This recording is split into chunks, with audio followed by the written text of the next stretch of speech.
नमस्कार दोस्तों, आज मैं आपके साथ शेयर करूंगी राजस्थान की बहुत ही प्रसिद्ध और डिलीशियस रेसिपी दाल बाटी। राजस्थान में ही नहीं बल्कि हर छोटे बड़े रेस्टोरेंट ढाबे वगैरह में आपको दाल बाटी मिल जाएगी। तो मेरे घर पे किस तरह से बनती है दाल बाटी, इसकी रेसिपी आज मैं आपके साथ शेयर करूंगी। और वीडियो अगर अच्छा लगे तो वीडियो को कीजिए लाइक और चैनल को कीजिए सब्सक्राइब। तो आइए शुरू करते हैं। सबसे पहले हम बाटी बना लेंगे। तो बाटी बनाने के लिए हमें जितना हम घर में रोटी बनाने के लिए आटा लगाते हैं उतना ही आटा हमें ले लेना है। तो जितने घर के सदस्य हैं उसी हिसाब से हमें गेहूं का आटा ले लेना है।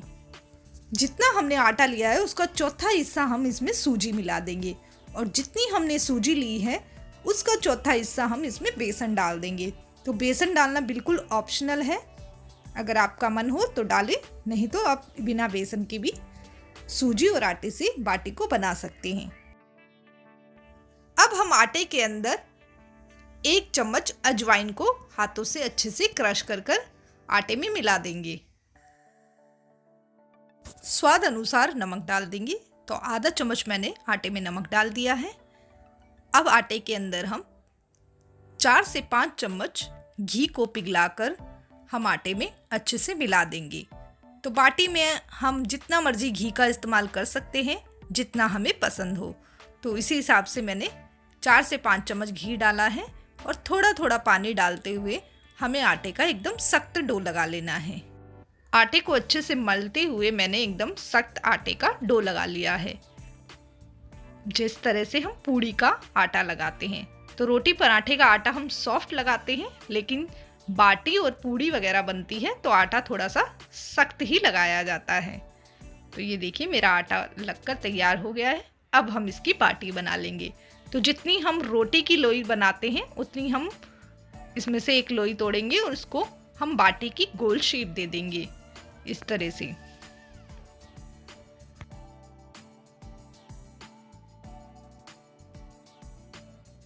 इसी तरीके से हम सारे आटे की गोल गोल बाटी बनाकर तैयार करेंगे। और ये हमारी सारी बाटी बनकर तैयार हो गई है।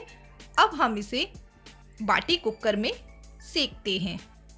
तो ये मैंने बाटी कुकर को 10 मिनट पहले ही गैस पे रख दिया है ताकि ये अच्छे से गर्म हो जाए। तो ये बाटी कुकर मेरे ससुराल का है, ये बहुत ही पुराना है। तो हमारे यहाँ पे इसी में ही बाटी बनाई जाती है। तो ये देखिए हमारा बाटी कुकर में बहुत ही अच्छी सी हीट आनी शुरू हो गई है, बहुत ही अच्छे से गर्म हो गया है। अब हम इसके अंदर एक एक कर सारी बाटियों को रख देंगे। मैं बाटी कुकर में बना रही हूँ। अगर आपके पास बाटी कुकर ना हो तो आप नॉर्मल कुकर में भी बाटियों को बना सकते हैं। बाटी कुकर को अब हम अच्छे से ढक देंगे और गैस का फ्लेम लो कर देंगे।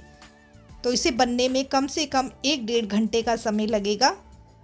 इतने हम फटाफट से अपनी दाल भी बनाकर तैयार कर लेते हैं।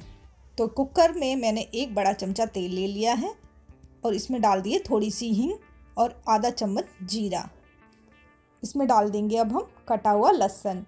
तो लहसुन का इस तरह से तेल में तड़का लगाना दाल का बहुत ही अच्छा टेस्ट आता है।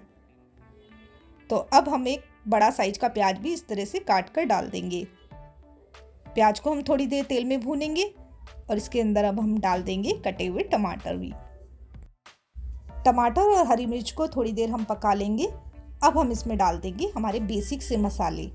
तो 1 चम्मच लाल मिर्च, आधा चम्मच हल्दी, 1 चम्मच धनिया पाउडर, 1 चम्मच नमक। मसालों को पकाने के लिए अब इसमें डाल देंगे थोड़ा सा पानी। तो ये मैं बहुत ही सिंपल सी दाल बना रही हूँ। इसमें मैंने बहुत ही कम तेल मसालों का इस्तेमाल किया है। तो जब भी मैं बाटी के साथ दाल बनाती हूँ तो मैं इसी तरीके से बहुत ही कम तेल मसालों से दाल बनाती हूँ, क्योंकि बाटी में ऑलरेडी इतना घी हो जाता है। जैसे ही हमारा मसाला पक जाएगा हम इसमें ये भीगी हुई दाल डाल देंगे। तो मैंने दाल में 3-4 दालों का इस्तेमाल किया है। लाल दाल, पीली दाल, हरी दाल। मुझे ना दालों के नाम पता नहीं है, तो मैं दालों को लाल दाल, पीली दाल, हरी दाल इसी तरीके से बोलती हूँ। अगर आपको दालों के नाम पता है तो मुझे कमेंट्स में ज़रूर बताइए कि मैंने किन किन दालों का इस्तेमाल किया है। तो दाल को हम अच्छे से 2-3 बार साफ पानी में धो लेंगे। ये हमारा मसाला भी अच्छे से पक गया है। अब हम दाल को कुकर में डाल देंगे।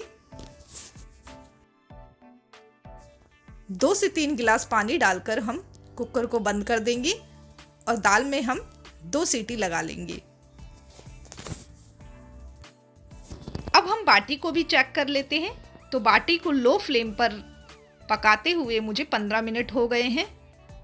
तो अब हम बाटी को अलट पलट कर देखते हैं कि ये कितनी सिकी है। तो हम इसको एक एक कर इन बाटियों को पलट लेंगे।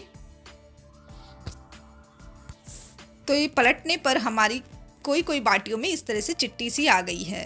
तो इस तरीके से हमें बाटियों को अच्छे से सेक लेना है और सारी बाटियों को हम पलट लेंगे और कुकर को हम फिर से ढक कर रखेंगे और इसको हम थोड़ी थोड़ी देर में चेक करते रहेंगे और गैस का फ्लेम एकदम लो रखेंगे।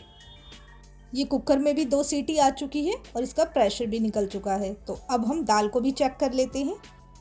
तो ये हमारी दाल भी अच्छे से पक गई है। आप चाहें तो इसमें घी का तड़का लगा सकते हैं, लेकिन मैं इस दाल को इसी तरह से सिंपल रखती हूँ। 10 मिनट बाद फिर से हम बाटी कुकर को चेक करेंगे। तो ये हमारी बाटी काफ़ी अच्छे से सिक गई है।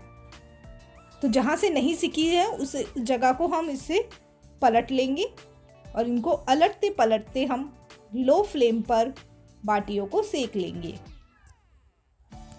1 घंटा हो गया है बाटियों को सेकते हुए। तो ये देखिए कोई बाटी तो बहुत ही अच्छे से सिक गई है और कोई कच्ची लग रही है।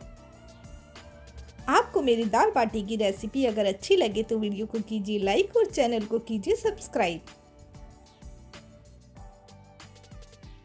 कोई बाटी अच्छे से सिक गई है। जो सिकी हुई बाटी है उसे हम निकाल लेंगे और बाकी बाटियों को हम थोड़ी देर और ढककर सेक लेंगे। तो ये मैंने जो बाटी सिक गई है उसे मैंने निकाल ली है। बची हुई बाटियों को 10 मिनट और सेका और ये सारी बाटियां हमारी अच्छे से सिक गई है।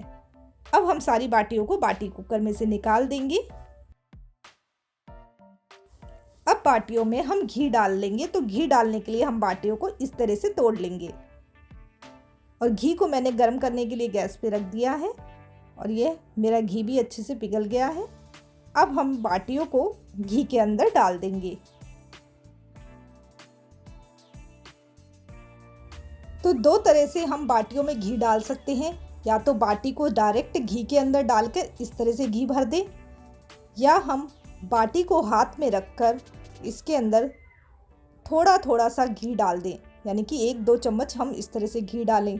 तो चॉइस आपकी है, आप किसी भी तरीके से बाटी के अंदर घी डाल सकते हैं। तो ये तैयार है हमारी दाल और बाटी। तो मैं तो दाल बाटी खा रही हूँ, तो आप भी बनाइए और खाइए और वीडियो को कीजिए लाइक और चैनल को कीजिए सब्सक्राइब। तो मिलते हैं एक और नई रेसिपी के साथ। तब तक के लिए बाय बाय, टेक केयर।